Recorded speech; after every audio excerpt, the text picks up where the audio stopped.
जय महादेव। शिवरात्रि वह रात्रि है जब आप शव से शिव की उत्पत्ति कर सकते हैं। शिवरात्रि वह रात्रि है जब आप जड़ से चेतना को प्राप्त हो सकते हैं। यह चैतन्यता देने वाली रात्रि है। सामान्य रात्रियों में व्यक्ति की चेतना को देखें तो चेतना में कमी आती है। ज़्यादातर लोग रात्रि में इसीलिए सो जाते हैं, जीव भी सो जाते हैं। किंतु शिवरात्रि, नवरात्रि, इस तरीके की कुछ रात्रियां निर्धारित की गई हैं जिसमें चेतना का प्रवाह विशेष रूप में होता है। इसीलिए हमारे पूर्वजों, हमारे ऋषि मुनियों ने, मनीषियों ने इस पर शोध करने के पश्चात कुछ रात्रियों को जागरण के लिए चुना। उनमें से सबसे महत्वपूर्ण रात्रि महाशिवरात्रि है। अतः इस दिन यदि आप पूरी रात जागरण करते हैं तो आपके अंदर शिव तत्व प्रकट होने लगता है। इसीलिए मैं कहता हूँ कि यह शव से शिव बनने की रात्रि है।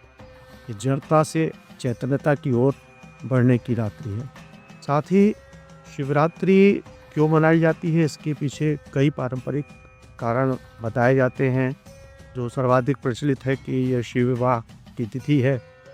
यद्यपि उसके पीछे भी कारण है वैज्ञानिक, उसका भी कुछ वैज्ञानिक तथ्यों के आधार पर उसका कुछ निरूपण किया जा सकता है। दूसरा कारण है आज ही के दिन या शिवरात्रि पर भगवान शिव ने शत्रु पर विजय प्राप्त की। इसका भी उल्लेख है कि शिवरात्रि को, महाशिवरात्रि को भगवान शिव कैलाश से एकाकार हो गए। वो स्वयं कैलाश हो गए, कैलाशी हो गए। शायद उसका मूल अर्थ यह है कि समाधि में रहने वाले शिव ऐसी जल समाधि को प्राप्त हो गए, ऐसी निश्चल समाधि को प्राप्त हो गए कि वो पर्वत के समान अधिक हो गए। स्वयं को उन्होंने एक पर्वत के समान बनाया।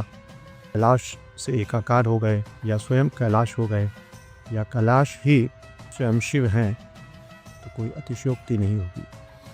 तो महाशिवरात्रि हमारे जीवन में एक बड़े महत्वपूर्ण समय को ला सकती है, एक बहुत महत्वपूर्ण परिवर्तन को ला सकती है यदि हम इसका उपयोग करें।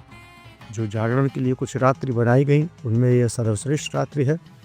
अतः यदि हम साधना के द्वारा, ध्यान प्राणायाम के द्वारा शिवत्व को प्राप्त होना चाहते हैं तो उसके लिए यह रात्रि एक श्रेष्ठतम रात्रि है। यद्यपि मात्र अचानक से इसी दिन किया गया कोई ध्यान प्राणायाम कोई चमत्कार नहीं लाता, लेकिन यदि आप साधक हैं और आपने एक निश्चित समय से इसकी तैयारी शुरू कर दी है तो आज की रात्रि आपको परिणाम देती है। जैसे आप परीक्षा से पूर्व यदि तैयारी करते हैं तो परीक्षा में उत्तीर्ण होते हैं और आपको परीक्षा कोई परिणाम प्रदान करती है। उसी प्रकार यदि आप शिवरात्रि से पूर्व आपने तैयारी शुरू कर दी है तो आज के दिन आप एक कैसे परिणाम को प्राप्त कर सकते हैं, एक चमत्कारिक परिणाम को प्राप्त कर सकते हैं। जिन्होंने ऐसा नहीं किया वह भी कुछ अंश चमत्कारिक तिथि का जो प्रभाव है वो उनको भी कुछ न कुछ प्राप्त होता है। महाशिवरात्रि पर पूजन, ध्यान और उपवास, ये तीनों चीज़ों का ही बहुत ही बड़ा महत्व है। उपवास यद्यपि ये तो महाशिवरात्रि से एक दिन पूर्व से और एक दिन पश्चात तक माना जाता है। उपवास से पूर्व भी आप सात्विक आहार लेकर के तब उपवास शुरू करते हैं और उपवास के बाद भी आप एक सात्विक आहार लेते हैं, तभी वह उपवास पूर्ण माना जाता है। पूजन, महाशिवरात्रि के पूजन के लिए आप सर्वाधिक श्रेष्ठ रुद्राभिषेक, जलाभिषेक को माना गया है। साथ ही रुद्राक्ष की माला पर किया गया जप भी आज आपको श्रेष्ठ प्रभाव प्रदान करता है, श्रेष्ठ परिणाम प्रदान करता है।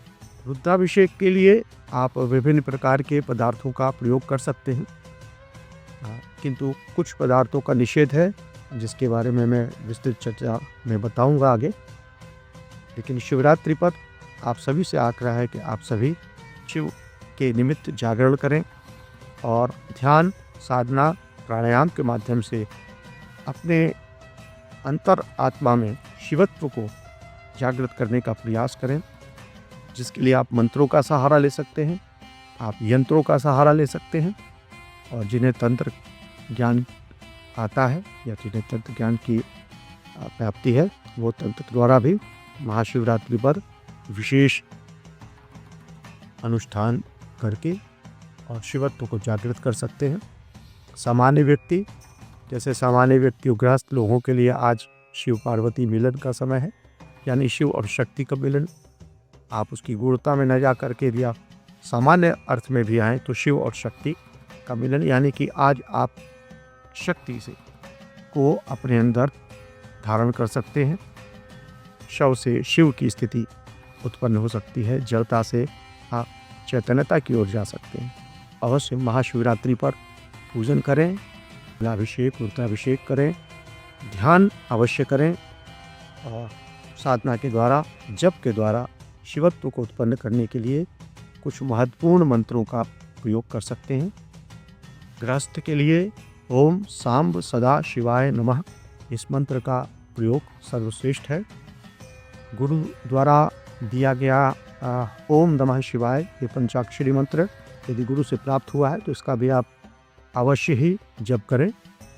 माला संख्या का निर्धारण आप जिस तरीके से आप इसको सहजता से कर सकें, जितनी संख्या में कर सकें उसको करें। लेकिन यदि मैं कहूँ तो मैं तो माला संख्या से ज़्यादा महत्व समय पर देता हूँ कि कम से कम 1.25 घंटे का जप अवश्य ही करें, और रात्रिकालीन जप अवश्य करें, जब महाशिवरात्रि में यह ज़्यादा महत्वपूर्ण होता है। साथ ही माला रुद्राक्ष की रहेगी, आप जानते ही हैं। आप रुद्राष्टाध्यायी का भी पाठ कर सकते हैं महाशिवरात्रि पर। रुद्राभिषेक के समय तो उसका पाठ किया जाना अत्यंत आवश्यक होता है। इसके अलावा यदि आप यंत्रों के माध्यम से शिवत्व को जागृत करते हैं, पूजन करते हैं तो भी श्रेष्ठ होगा। घर पर भी आप भारत शिवलिंग का या मिट्टी से बनाए गए शिवलिंग, पार्थिव शिवलिंग का पूजन कर सकते हैं और उससे भी आपको वही ऊर्जा प्राप्त होगी। मंदिरों पे काफ़ी भीड़ होने की वजह से मंदिरों में पूजन संभव नहीं होता, अतः घर पर ही पार्थिव शिवलिंग का निर्माण कर या पारद शिवलिंग पर बेलपत्र, धतूरा और बाकी सामग्री, घी, दही, दूध, इनके द्वारा रुद्राभिषेक कर सकते हैं। इस पर मैं विस्तृत चर्चा अभी आगामी वीडियो में करूँगा कि रुद्राभिषेक कैसे किया जाना चाहिए और किन पदार्थों से किया गया रुद्राभिषेक क्या फल प्रदान करता है, तो इस पर हम अभी चर्चा में आगे बात करेंगे। साथ ही महाशिवरात्रि पर प्रयास ये करें कि यदि आप पूरी रात्रि जागरण नहीं कर सकते तो रात्र में मध्यकालीन तक रात्रि तक जागरण करें। तत्पश्चात अगले दिन सुबह अवश्य ही ब्रह्म मुहूर्त में उठकर पुनः ध्यान करके आप उसको पूर्णता प्रदान कर सकते हैं। महाशिवरात्रि का पर्व आपके लिए एक विशेष अवसर के रूप में आपके पास आया है, इसका अवश्य लाभ उठाएं। जय महादेव, जय बाबा विष्णु।